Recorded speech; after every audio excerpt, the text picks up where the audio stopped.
sou o Carlos Corrêa. Esse é a primeira aula aqui do mini curso Filosofia Chinesa, Primeiros Passos.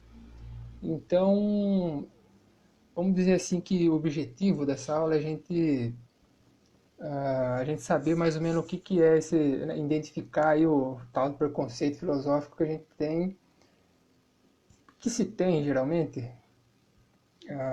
Não sei se é por aí mesmo, no jeito que eu tô falando. Luísa, boa noite. Não consegui me inscrever. Tem alguma possibilidade de ter acesso aos textos? Tem, tá na página aí. Ou pode mandar um ADM pra gente que a gente manda o link. Aí você pode fazer o download, tá? Muito bem. Então, bom, essa aula também ela não tem que durar a 1 hora, 60 minutos aqui redondinho, né? A gente pode terminar antes, não tem problema. Na hora que a gente estiver aí, né, de saco cheio já, a gente, a gente fica por hoje, fica por ali. Mas enfim, vamos continuando aqui. Então, o objetivo dessa aula é a gente, vamos dizer assim, a gente se situar, né? Aonde que a gente, aonde que a gente está aí no meio de toda essa, né? Todos esses pontos de vista para lá e para cá. Então, esse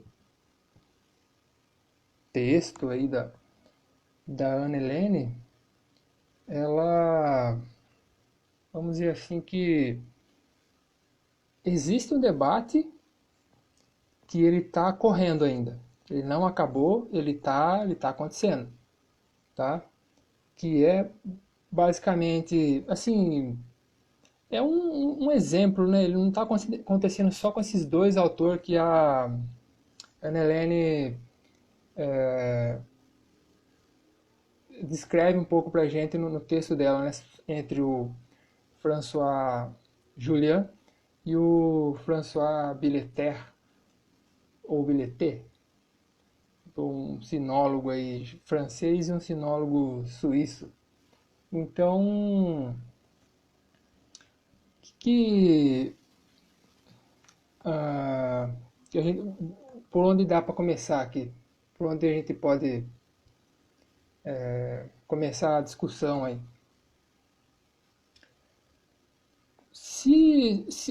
Para quem está acompanhando aí as lives, né, da Lira, vocês perceberam que tem várias lives ali que estão, né, o pessoal discute ali né, o que é esse negócio que a gente chama de modernidade, né, tudo isso, né, embromado num pacotão inteiro aí, capitalismo, imperialismo, colonialismo, tudo que é coisa ruim, né?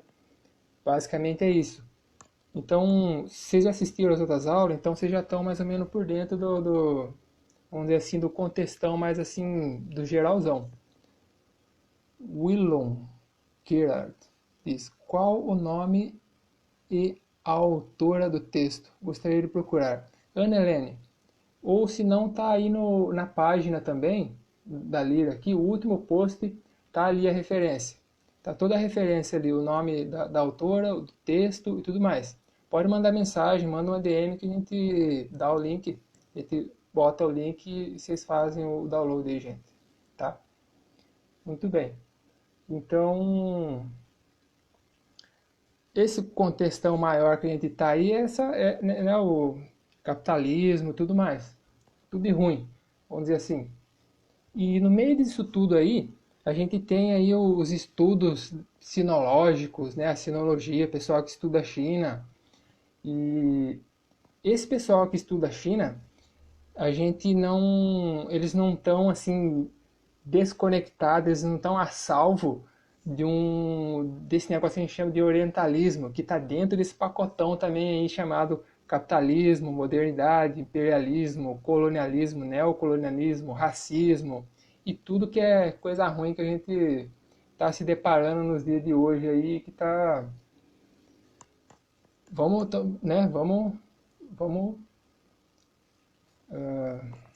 enfrentar essa parada toda aí.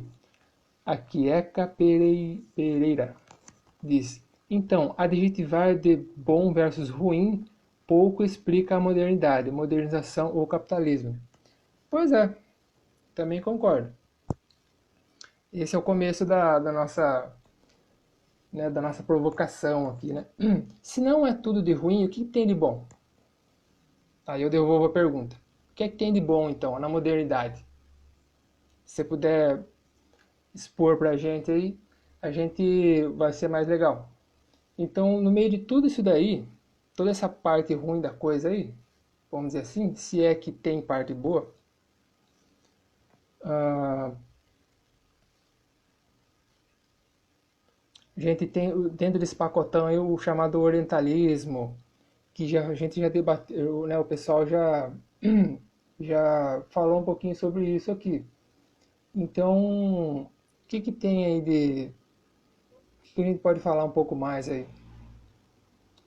O pessoal que estuda a China não, vamos dizer assim, não está totalmente desvinculado desse lado ruim, vamos dizer assim, toda essa complexidade aí desse negócio que a gente chama de orientalismo. Isso também está presente vamos dizer assim, na sinologia. Toda ela? Não, não. Mas a gente vai entender qual que é essa parte complicada, essa parte, esse saldo negativo, é isso que a gente vai tentar, é isso que a gente vai, vamos dizer assim, a gente vamos conversar sobre isso daí hoje, esse saldo negativo, vamos dizer assim, se é que tem um saldo positivo e se é que é realmente um saldo negativo, né? Vamos lá. Qual que é o debate deles aí, então, do Julian e do Piletet? Vamos dizer assim, né? Dar um começão aí pra gente, aí, da maneira assim, bem por cima, vamos dizer assim. É que se vocês der uma vasculhada por ali, vocês vão ver que o François Julian é um autor que ele é super traduzido. Vocês acham um monte de livro dele por aí, ó. Esse aqui é o do Tempo, ó. Tá ao contrário aí, mas vocês podem, tá? Esse daqui é um, tem vários outros, né? Um sábio não tem ideia, figuras da imanência e por aí vai. Só que o François Billetet, você não acha quase livro dele traduzido para português? Ou acha? Alguém conhece alguma coisa? Não conhece? Se alguém conhece, comenta aí, tá, gente? Esse daqui é um dos livros do Billetet, ó. 4 leituras sobre Jones.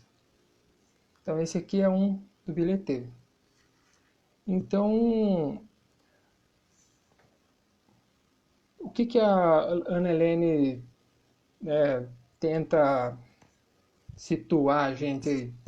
É que o François Julian, ele atualmente, né, que ele está produzindo e tudo mais, ele seria alguém que ressuscita, reforça e mantém esse lado ruim, essa coisa ruim da sinologia, vamos dizer assim, que seria que ela está chamando aí de exotização, exótico, exotismo do pensamento chinês aí, que a gente está chamando aí no geralzão aí de pensamento chinês. Então, ele sempre vai argumentar que ele parte daquilo que está fora do que para ele está dentro, que é onde ele está, que é França, Europa, é o que está dentro, ou seja, é a filosofia. A filosofia, no sentido que ele vai sempre destacando nos livros dele, é que a filosofia ela é grega, nasceu na Grécia e ponto final. Todo o resto está fora. Vocês já devem ter percebido que isso está, assim, a gente já falou um pouquinho nas outras lives lá. Muito bem. Então, ele sempre vai argumentando assim, que está fora, a China está fora. Então, sempre pensar a partir de um fora, de um polo, de um, né? Para quê? Para você... Porque pensar a partir desse fora, ou seja, a China está fora,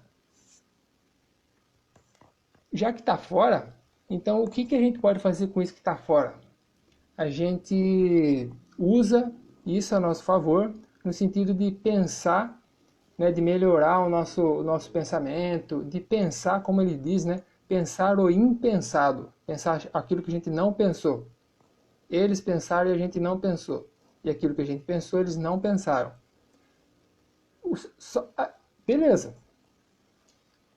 Vamos dizer assim, um aspecto que a gente pega num desses textos dele, que eu quero ler um pouquinho depois, do tempo, um trechinho ali, que esse pensar o impensado quer dizer que ele leva a vamos dizer assim, ele leva até um ponto que a China, até o século 21, até o século 20, ela não pensou, no caso aqui do texto do tempo, vou dar um exemplo aqui só do tempo, ela não pensou o tempo. Ou seja, ela não pensou sobre o tempo, ela não criou um conceito de tempo. Em momento algum, 2.500 anos, nunca passou na cabeça dos caras de discutir sobre o tempo. Conceito de tempo, né? Vamos lá. E a Europa nunca pensou nunca, vamos dizer assim, que nunca não, mas assim, pouco pensou sobre o que ele chama de processo. Então, os chineses é que pensaram o processo e os europeus pensaram o tempo, desde a Grécia, etc. Então, esse é o ponto de vista do Julian, assim, no geralzão. Tem alguma coisa que está dentro, que é a filosofia grega, europeia, e alguma coisa que está fora, que é o pensamento chinês. Tá? Talvez vocês, sei lá, por acaso, vocês possam assim encontrar algum tipo de semelhança em outros discursos por aí sobre outras filosofias, né? As filosofias africanas, tudo mais, né? Dá uma, né? Compara o que está nos textos do Julian com o pessoal aí que até hoje defende aí que uh, a filosofia grega, né?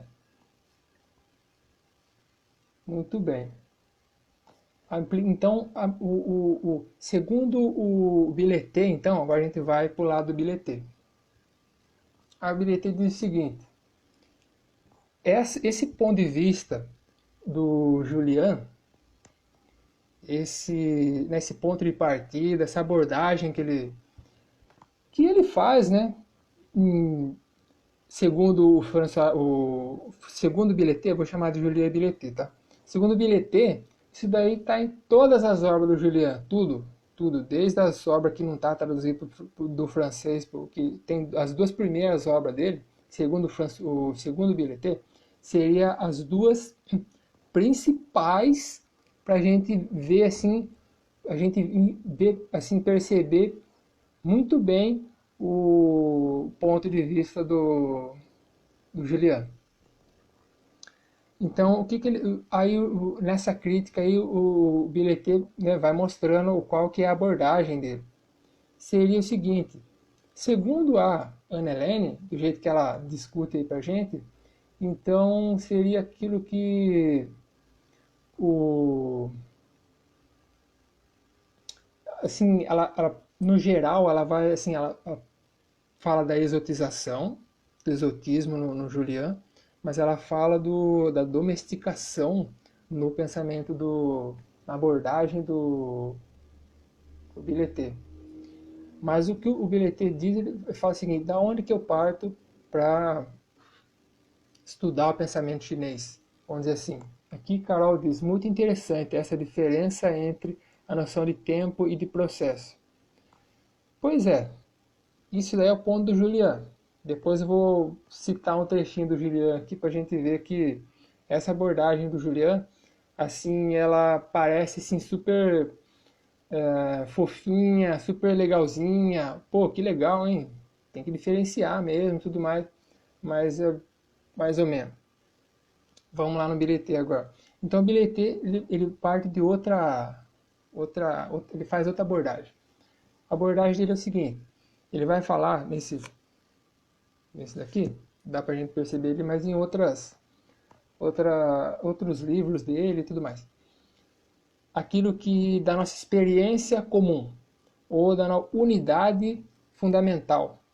O termo que ele usa é unidade fundamental, ou da nossa experiência em comum.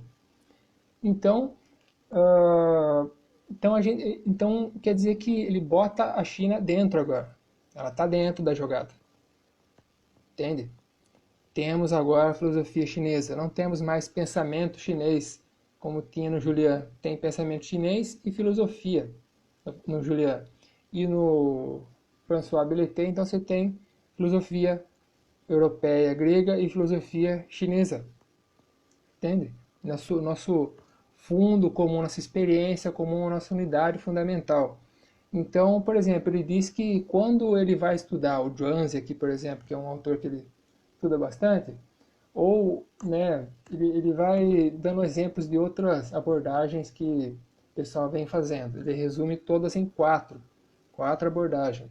Ou seja, o pessoal que, quando vai estudar algum autor chinês, ele ele vai se deparar com aquele texto, ele vai ler aquele texto junto com a tradição chinesa que interpretou aquele texto lá. Então ele vai ter todo mundo que interpretou aquele texto lá. Aí tem outra abordagem, essas abordagens são todas ocidentais, tá?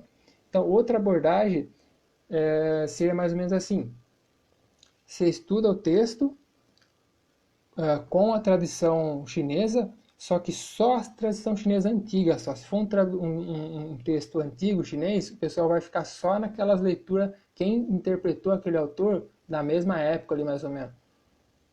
Se é um autor da antiguidade, então outros autores da antiguidade chinesa, eles vão interpretar daquele jeito ali. O pessoal que estuda vai usar só aqueles autores ali que dialogaram com aquele autor específico que a pessoa está estudando. E também sobre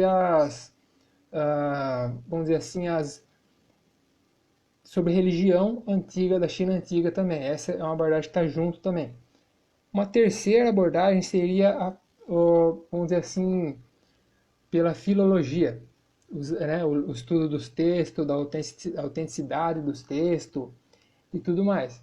Mas não naquele sentido lá que o Rogério discutiu um pouquinho pra gente. Vocês dão uma olhadinha lá na live com o Rogério, que é uma filologia diferente, não é aquela chinesa, vamos dizer assim, tradicional. Então, essas três abordagens. A quarta seria que o pessoal geralmente pega um autor chinês e compara com algum filósofo moderno ou contemporâneo, geralmente moderno ou contemporâneo. Então você vê, por exemplo, aí que é engraçado, porque ele não fala, por exemplo, nesse livro aqui do Jones, ele não fala nada. Só que se a gente pegar e olhar as obras do Julian, tem uma lá que eu não lembro o título, Diálogo de Mêncio com um filósofo das luzes. Se eu não me engano, um título dos livros do Julian é esse daí. Filósofo das luzes, lá, se eu não me engano, é o Rousseau. Então o Zhuangzi, ele pega o Mêncio, lá da antiguidade chinesa, filósofo lá da antiguidade, o Mêncio, e compara com o Rousseau, né, o moderno ali, o Rousseau. Então essas quatro abordagens aí que o François Billetet dá um geralzão pra gente do que o pessoal tem feito aí desde o século XVI até hoje, né? Um bom tempo aí, né? Tem gente fazendo isso ainda. É o ponto de vista dele. Fundar a moral, o texto? Então, eu não lembro, viu, Francisco? Fundar a moral, de cabeça agora eu não lembro, viu? Será que é fundar a moral? Deve ser esse aí mesmo, viu? É que eu não... Dá uma procurada lá. Eu não vou lembrar de cabeça aqui. Enfim, então essa é o panorama, assim, vamos dizer assim, mais ou menos, assim, que o Billetet dá. Então, o que ele fala? Então, do ponto de vista dele, então o melhor a fazer então é você partir da nossa experiência comum, daquilo que está daquilo que é, ah, como é que eu posso dizer isso? Ele dá um exemplo. Ele fala assim: quando eu vou estudar um autor chinês, no caso aí o Zhuangzi, então eu não vou atrás no que ele está querendo dizer, entende? Eu não fico me concentrando naquilo que ele está querendo dizer para mim. Eu me concentro naquilo que, como é que ele diz, eu me concentro naquilo que a gente tem de comum, naquilo que a gente, nas coisas que a gente vive que não são tão diferentes assim do que outra pessoa vive em outro lugar. Então, ele dá um exemplo, por exemplo, ele dá um exemplo daquela historieta no Zhuangzi, que é a do cozinheiro Tim, né? Que o cozinheiro vai explicando para o rei como é que ele faz, né? Como é que ele adquire conhecimento, né? Então, ah, isso que eu estou falando, gente, é o ponto de vista do François Billetet, tá? O Francisco diz: é esse mesmo, diálogo de Mêncio com a filosofia das luzes. Beleza. Então, ah, vamos ver se eu não perdi o ponto. O exemplo que o Billetet dá é o seguinte: em vez de ir atrás do que o Jones está falando, eu vou atrás na onde ele está, da experiência comum. Então, quando ele leu o exemplo da historieta do cozinheiro Tim, é na interpretação do Billetet. O cozinheiro ele começa falando ele começa e termina falando do ofício dele, que é de açougueiro.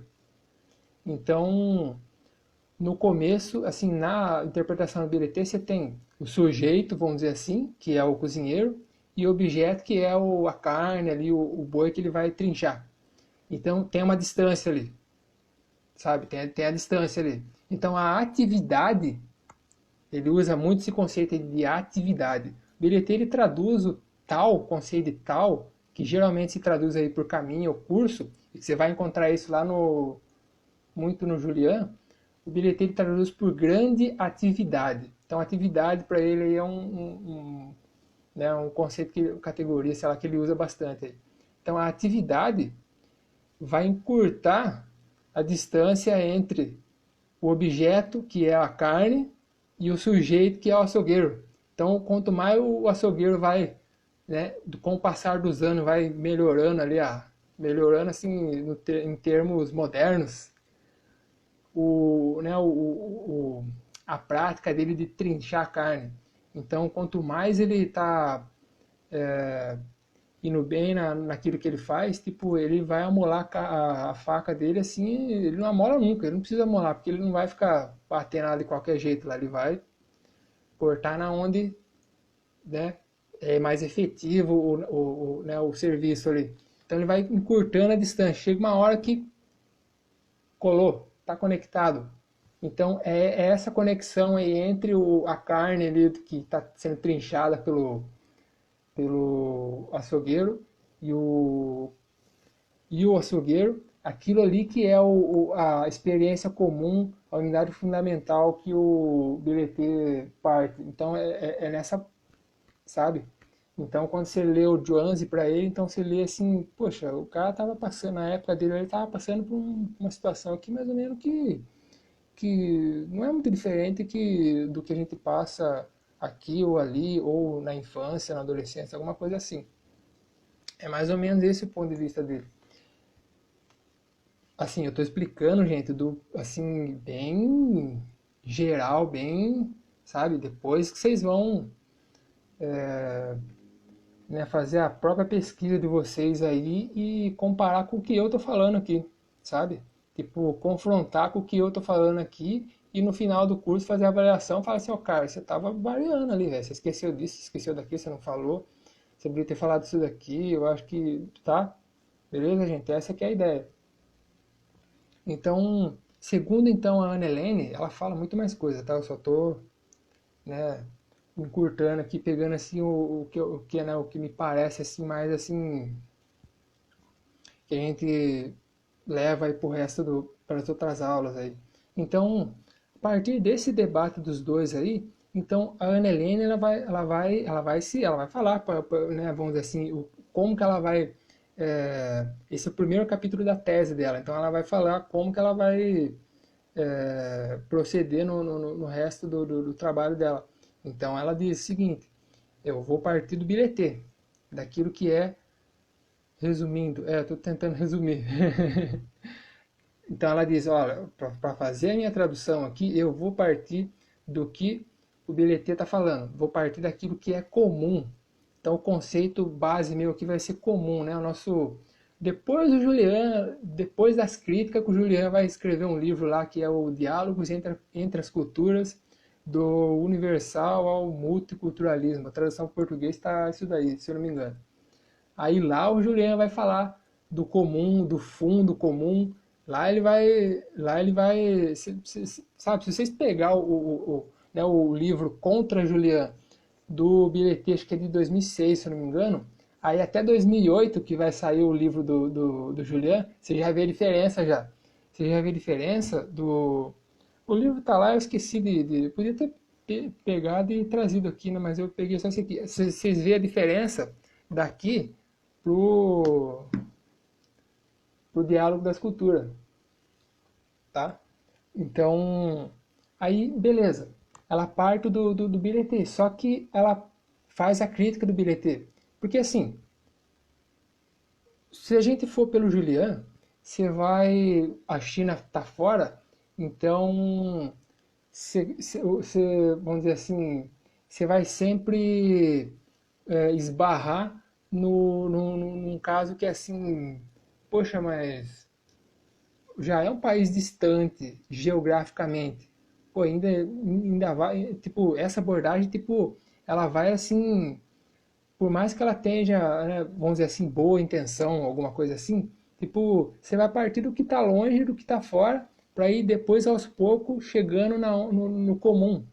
Só que o problema desse ponto de vista é que você corre um baita de um risco aí de reforçar toda a diferença, de reforçar, né, do seu discurso ser usado aí para, né, por que a gente chama aí do imperialismo, enfim. Aí no bilhetê, já que é um ponto de vista partindo comum, vamos dizer assim, do que está perto ou do que é comum, do que está dentro, vamos dizer assim. Se tem um dentro, vamos fora, então está dentro. Ou não tem dentro nem fora. Depende do jeito que você lê o bilhetê também. Beleza, ela parte daí. Só que o problema dessa abordagem do bilhetê é que o bilhetê, por exemplo, ele chega a dizer que, poxa, mas nas traduções dos textos clássicos chinês para o francês, a gente tem que fazer essas traduções aí e não usar o pinyin, que é o sistema chinês de transliteração do Hanzi para as línguas europeias, né? Então, quando você fala, sei lá, quando você fala alguma palavra aí, por exemplo, é, então, no chinês de hoje, né, é, então vai ser Xi, C-H-I, e o tomzinho ali, Xi. Só que o bilhetê fala o seguinte, não, a gente não vai usar isso daí não, usa uma transliteração ali para o público francês. Não usa isso daí, usa para o francês ali, porque daí vai fazer de acordo com a língua francesa, para o francês poder falar isso, é isso aí mesmo. Isso aí, Júlia, esse Xi aí, é. Para o público francês falar, chegar mais perto da pronúncia original do que está no texto ali. Então, isso daí é complicado, que assim, que tem uma, vamos dizer assim, vamos dizer assim, tem boa intenção no negócio? Sei lá, pode ter uma boa intenção, vamos dizer que tem uma boa intenção. O problema é que você vai pegar aqueles termos, aquelas coisas lá e vai, vamos dizer assim, que você vai, como dizia Walter Benjamin, né? Quando você vai traduzir, não é legal você germanizar o sânscrito. É legal você sânscritar o alemão. Então, o Beleté parece estar falando aí é você afrancesar o chinês, né? Então, por isso que a Ana Helene ela fala assim, pô, isso daí é a domesticação do pensamento chinês. Tipo, tá dentro, mas assim, tá a favor da gente. Ele, tipo, a gente vai só concordar, só vai pegar as coisas que a gente concorda e ponto final. Ou seja, o ponto de vista dos dois seria dois pontos de vista. é, eu não sei se seria assim muito forte falar assim que de manipulação, de pegar o pensamento chinês e sempre usar ele a seu favor, manipular do jeito que você quer e ponto final, sabe? Isso daí é orientalismo. Esse é um aspecto do orientalismo. Então,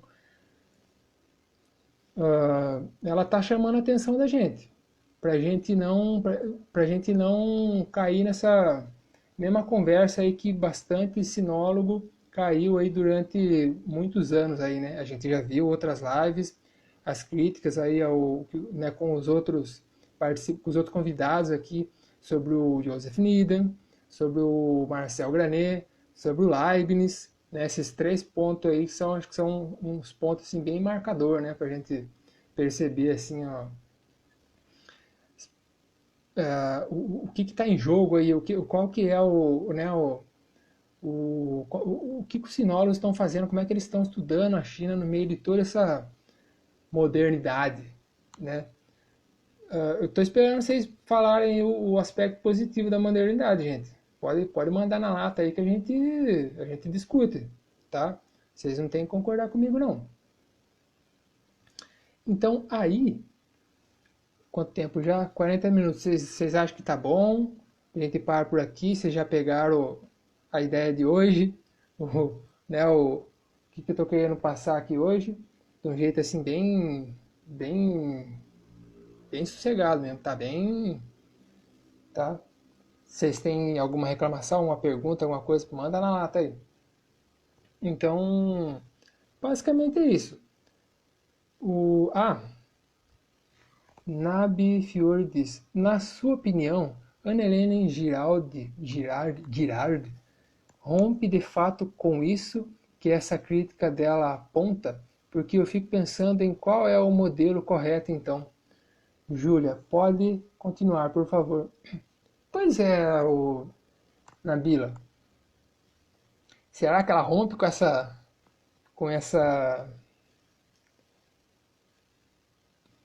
como é que a gente pode dizer? Acho que a gente pode chamar, né, do jeito que a gente pode usar aí a ideia do que a gente discutiu na live passada, eurocentrismo, né, difusionismo, aí o único critério que você tem ali é só o europeu e esse é o critério definitivo para você ver se os outros encaixam ou não, para ver se os outros é válido ou não, se é válido e se é verdadeiro, se são verdadeiros, se não se são autênticos ou não esses outros conhecimentos que não o europeu. Ela rompe de fato com isso daí? Na minha opinião, já que você perguntou a minha opinião, não. Ela não rompe com isso daí, não. Porque vocês vão perceber que no último tópico do mesmo capítulo que a gente, né, teve como leitura, aquele último capítulo ali, para mim, mostra assim bem didático, vamos dizer assim, para mim tá bem tranquilo de perceber ali. Ela não sai disso daí não, ela tá dentro também. Ela tá né, nesse barcão aí também. Ela não rompe não. Júlia diz: eu me perdi um pouco. Quem foi que teve a ideia de traduzir os textos chineses sem usar o pinyin? Foi o François Billetet. Foi ele. Não é uma ideia dele, né? É uma parada que já aconteceu muito já e, enfim, né? Parece que deu mais problema do que, né? Atrapalhou mais do que ajudou, né? Enfim, não sei, o que vocês acham? Sei lá. Outra coisa que eu podia, de nada, que eu podia, sim, citar aí os nossos autores. Se eu não estiver esquecendo de nada, gente, vocês deem um toque de alguma outra coisa que vocês queiram destacar e alguma coisa assim. Eu vou ler um trechinho aqui do Julian, que eu acho que desse aqui, que eu gostei desse trecho. Queria ler para vocês aqui. Vamos lá. Ele diz aqui sobre questão do tempo. Essa é uma questão assim muito sofrida quando o pessoal vai discutir sobre o tempo chinês, a concepção chinesa de tempo e tal. Aqui a Yan Samantha diz: para mim ajuda e muito. Maravilha. Então o François Julian diz o seguinte aqui, os Pinhin no caso. Pois é, né? Eu também me ajuda. Aqui o Julian diz o seguinte: ocorre que a abordagem chinesa da natureza, entre aspas, é globalmente outra, e que a corrente moísta, né, os moístas lá da antiguidade, né, em torno do mestre Mo, ou Mo-Tzu, aplicada à definição, preocupada com a causa e com o infinito, ciosa de pensar o espaço e a geometria, tal como Aristóteles, no início de sua física, antes de abordar o tempo, não pôde se desenvolver. Os moístas tentaram, mas não conseguiram. Uma outra opção a contém e a recobre. De um modo geral, se a China não apreendeu a natureza em termos de movimento, foi porque ela a concebeu a partir não de corpos individuais destinados ao movimento, mas de fatores em correlação constituindo-se como polos. Fatores de correlação constituindo-se como polos. Vocês percebem o que eu estava falando até agora aparecendo aqui? 2 pontos. As energias Yin e Yang, das quais decorre uma interação sem fim, daí a atenção que ela dedica notadamente e mais cedo que o Ocidente. Olha a abordagem dele, né, o que está na base do pensamento dele, né? O tempo linear, aí, a narrativa única, né, a nossa querida chamada de modernidade. Continuando. E mais cedo do que o Ocidente, aos fenômenos magnéticos. Ponto. A China, ela se afastou da concepção dos átomos e das partículas, da qual se sabe que, desde Lucrécio, está associada às línguas alfabéticas e ao estatuto da letra, para se interessar pelos fenômenos de influência e de transformação. Comecemos, pelo menos, por falar assim. 2 pontos.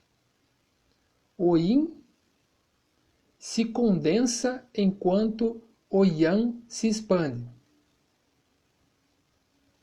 Aquele se apoia, entre aspas, sobre este para desabrochar, entre aspas, e este obtém aquele para se materializar, entre aspas. E, enquanto um cresce, o outro decresce. Sua alternância é regulada. Ao pensar o curso, olha a tradução aí, o curso ininterrupto destas fases, a China era levada a pensar não o tempo, entre aspas, mas o processo, entre aspas. Vocês conseguem perceber que a crítica do Billeter faz sentido nesse trecho, esse é só para mostrar, né? Principalmente quando ele fala aqui, quando o Julian fala que não pôde se desenvolver, quando ele fala que globalmente outra, vocês percebem né, essa crítica do Billeter, ele chama então a abordagem do François Julian de uma alteridade absoluta. Ou seja, é como se tivesse a filosofia europeia e a China. E não tem comunicação entre elas. Não tem comunicação. O pessoal chama de solipsismo. A abordagem do François Julian, ela, segundo o Billeter, ela cai, ela se derruba no solipsismo. Não tem comunicação entre China e Grécia. O máximo que você dá para você fazer é pensar a China, por exemplo, eu sou a Europa, a Grécia, a filosofia, e a China é o espelho, é o meu espelho. Então eu vou ficar usando aquele espelho ali para eu sabe, para eu me embelezar. Eu vou olhar aquilo ali, mas é para mim, tipo, só para eu me ajustar, para eu pensar aquilo que eu não pensei, pensar o impensado. Então essa daí que é o destaque aí que o François Billeter faz sobre a abordagem do Julian. Então qual que é né, por que eu quis começar com essa discussão aí nesse primeiro encontro nosso aqui, com essa discussão? Porque a gente tem visto aí ah, nas disciplinas, né, pouca coisa que aparece nas disciplinas acadêmicas ou em artigo, né, mas a gente encontra mais em artigo. Se vê ali o pessoal citando bastante o François Julian. E nessas citações, nessas abordagens que o pessoal faz, essa discussão, essa crítica feita pelo Billeter ao Julian, ela não aparece. Então é como se o pessoal estivesse aceitando aquele exotismo ali e reforçando ele, sabe? Então é isso que eu queria chamar a atenção para a gente hoje. Herman diz: o eurocentrismo vê o mundo a partir de si mesmo. Quando vê? Pois é, vê o mundo a partir de si mesmo. Quando vê? Pois é, quando vê? Já que não tem comunicação, então não vê, né? Então não vê, né? Se vê, né? Vê um espelho o tempo inteiro. Vê um espelho, não abre mão naquele espelho. Essa que é porque vamos dizer assim, metáfora do espelho, ela é usada pelo Julian. Julian usa essa metáfora aí.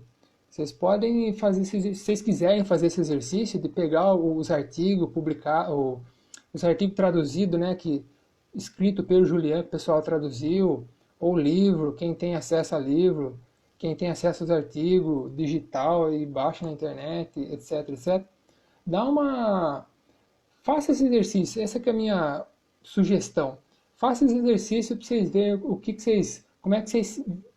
verem para ver o que acontece.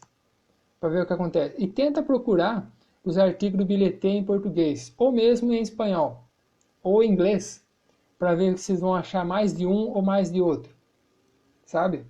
Então, outra coisa outro exemplo também que a gente pode usar também é que hoje, nesse momento, quando o pessoal fala de China na mídia ou na academia e tudo mais, ou os acadêmicos, as publicações dos acadêmicos, livros e tudo mais, você tem aí vamos dizer assim, um confronto entre o pessoal que diz que a China é uma meritocracia, não uma construção de uma meritocracia ali, e o pessoal que vai chamar de democracia. A China está construindo a sua democracia, a sua forma de democracia.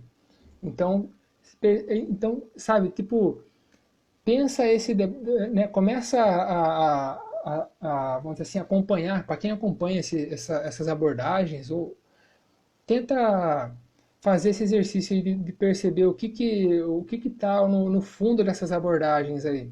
Se elas estão mais para o lado de um exotismo, se elas estão mais para o lado de uma domesticação, se elas superam isso daí ou não, ou se elas, né, reduzem ao máximo o exotismo e, né, ou como é que funciona isso daí? Porque parece assim um beco sem saída e não tem solução. É isso que parece, tá?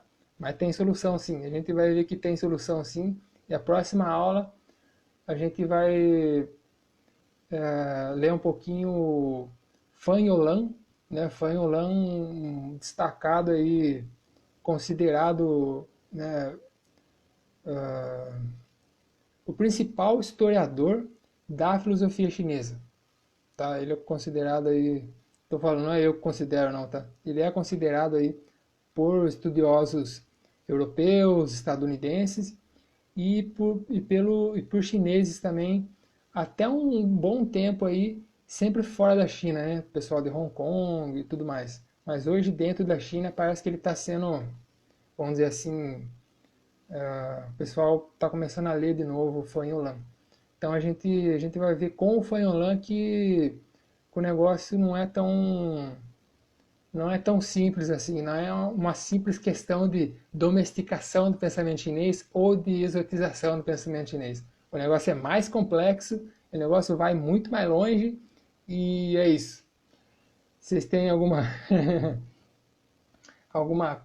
destaque a fazer a mais, alguma coisa assim? Acho que a gente pode ficar por aqui hoje. Só dar um tempinho para vocês aí. E é isso. Vamos ver como é que vocês vão, o que vocês vão dizer. Ficar com essas críticas negativas, positivas e tudo mais. Se ninguém tem mais nenhuma, alguma manifestação, observação, então acho que a gente pode ficar por aqui, né, gente? Tá, belezinha?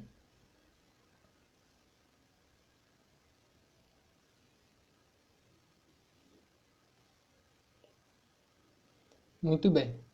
Então, para quem tiver a fim de assistir a próxima aula, o próximo encontro, né? Semana que vem, terça-feira, às 8, a gente volta aí a discutir um pouco mais aí. Ver que é mais, o negócio é mais embaixo, vamos dizer assim. Deixa, deixa eu ver os comentários aqui. Júlia, gostei bastante. Samantha, eu gostei. Herman, poderia discorrer melhor sobre a crítica que fez à modernidade? Obrigada pela aula, Rúbia. Francisco, interessante a abordagem. Cenas do próximo capítulo. Pois é. Samantha diz: obrigada pela aula. Obrigado também, gente. Obrigado também. De nada e obrigado também. Explicar. Peguei o assunto pela metade. Marcelo, joinha. Samantha, xixi. Obrigada, Carlos. De nada. Valeu, gente. Eduardo, muito bom. Valeu, gente. Então, né, a crítica que eu fiz à modernidade, explicar ela, né? Pois é, eu acho que vai ser o curso inteiro, viu? Só agora aqui, 2 minutinhos, não dá, né? Porque tem um outro dado ainda. Existe a modernidade? Ela existe? Tem essa ainda, tá? Tem o pessoal da pós-modernidade, estamos na pós-modernidade. Tem o pessoal que diz, somos modernos, estamos na modernidade. Mas tem o pessoal que diz, a gente não existe modernidade. Não existe. Então existe o quê? Tá? Cenas do próximo episódio, então. Até amanhã, gente. Até amanhã não, até terça-feira que vem. E o tempo já está acabando aqui. Valeu, gente. Até mais.